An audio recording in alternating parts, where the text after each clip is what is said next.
শুনো আমার বোনেরা, তোমাদেরকে ছোট্ট একটা গল্প শুনাই।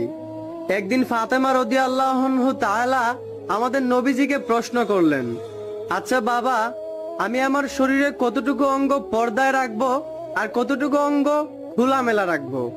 এইটা শুনে আমাদের নবীজি প্রশ্নের উত্তরে বললেন, তুমি তোমার শরীরে ততটুকু অঙ্গ পর্দায় রাখবে যতটুকু অঙ্গ জাহান্নামের আগুন সইতে পারবে না, আর তুমি তোমার শরীরে ততটুকু অঙ্গ খোলামেলা রাখবে যতটুকু অঙ্গ জাহান্নামের আগুন সইতে পারে।